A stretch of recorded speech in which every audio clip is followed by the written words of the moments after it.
तो भाई अब हम लोग देखने जा रहे हैं कि जैसे एवरेज स्पीड अगर निकालनी है और आने जाने का मतलब, तो दो तरह से, जब डिस्टेंस कांस्टेंट होगा तब और जब टाइम कांस्टेंट होगा तब।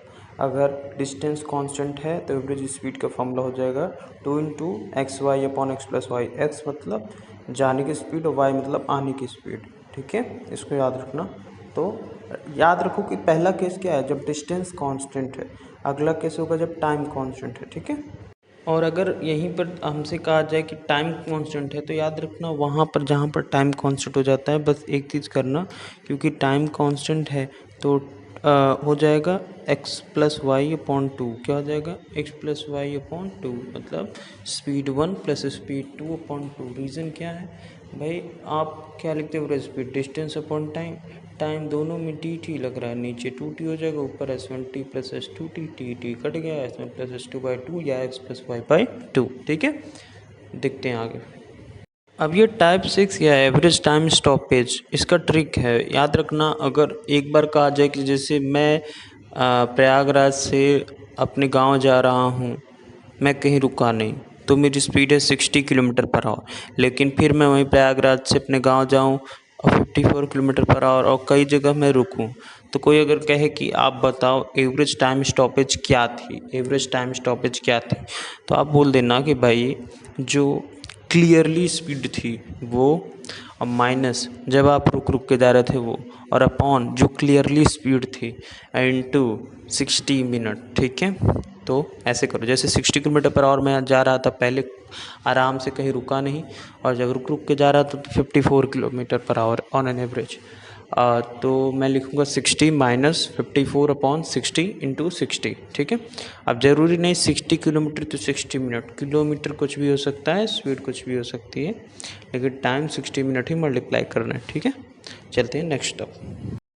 भाई वैसे ये बात तो पिछले वीडियो में है, लेकिन जल्दी से बताता हूँ कि अगर मैं S1 स्पीड से चला और हम दोनों एक टाइम पर निकले थे, हम लोग मिले, फिर उसके बाद वो हमारे घर, हम उसके घर चल दिए, तो बाद में जो टाइम होगा वो अलग अलग हो जाएगा।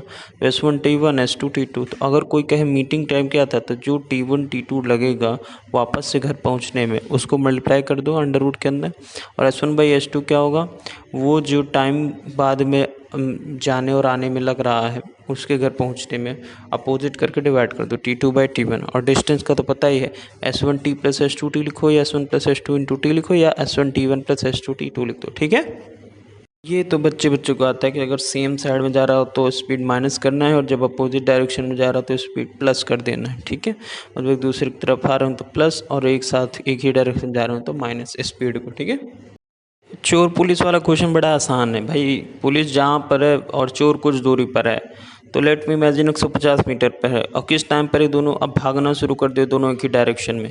अब अगर दोनों एक ही डायरेक्शन भाग रहे हैं तो जो पहले उनकी दूरी थी T relative = D relative upon V relative. ठीक है, अब रिलेटिव क्यों लिया? क्योंकि भाई पहले वो इनिशियली में जब पुलिस ने चोर को देखा तो डिस्टेंस कितनी थी वही तो लेंगे, तभी तो हम मीटिंग टाइम बता पाएंगे कब वो उसको पकड़ लेगा। कौन? पुलिस। किसको? चोर को। तो टाइम जब लेंगे, टाइम हमें निकालना है, तो 150/20 - 15 करेंगे। ठीक है, तो अभी क्वेश्चन पर डिपेंड करेगा कि कौन कब क्या करना है, लेकिन इतना जरूर याद रखना कि पुलिस चोर को अगर पकड़ेगी तो जो इनिशियल में दोनों, क्योंकि हम रेफरेंस में 0 मान लेंगे, क्योंकि हमें टाइम निकालना है कि कब वो एक दूसरे को पकड़ेंगे, तो हम अगर वो निकालना तो हम केवल ये मानेंगे इनिशियली वो लोग का स्पीड 0 है। जैसे अगर मुझे अपनी स्पीड पता करनी है तो मुझे अपनी स्पीड को 0 करके उसके माइनस करना पड़ेगा अपनी स्पीड को। ठीक है, अरे यार इसमें बड़ी सिंपल सी कहानी है कि अगर पुलिस की स्पीड ज़्यादा और चोर की स्पीड कम, तो इसका मतलब पुलिस आगे पहुंचेगी। तो अगर गैप पूछेगा तो गैप कैसे बताओगे? जो आपका पहले का गैप होगा वो, और जितना पुलिस एक्स्ट्रा चल जाएगी उससे माइनस कर देंगे तो एक्चुअल का गैप आ जाएगा। तो गैप का फॉर्मूला क्या होता है पता है ना? Time into velocity. गैप क्या है? डिस्टेंस। डिस्टेंस ही तो है। अब हो गया, वैसे निकल जाएगा कि जैसे अगर कोई कहे कि गैप का फॉर्मूला, गैप बताओ कितना है, तो T/V। टी कितना है? टाइम 20 मिनट में एक दूसरे को पकड़ रहे हैं, मतलब 20 मिनट तक पुलिस चली है, दोनों 20 मिनट तक भागे, तो गैप कितना हुआ? तो अगर 20 मिनट तक भागे हैं और वेलोसिटी दोनों सेम डायरेक्शन में जा रहा है तो माइनस मल्टीप्लाई का 100 मीटर चला पुलिस। तो अब ये 100 मीटर जो चला ना, ये केवल पुलिस चला, क्योंकि चोर की स्पीड कम थी तो पुलिस आगे जाएगा उतना, क्योंकि हम लोग पढ़े हैं ना कि इनिशियली हम लोग उसको 0 पर मानेंगे। जब इनिशियली हम 0 पर मानेंगे हम देखेंगे कि 100 मीटर पुलिस आगे। अच्छा, इसको ऐसे समझो, ध्यान सुनना। अब जैसे मैं तेज़ भाग रहा हूँ और तुम धीरे भाग रहे हो, तो मेरी स्पीड ज़्यादा है तो मैं कह रहा हूँ 20 मिनट में कितना गैप हो जाएगा, ठीक है।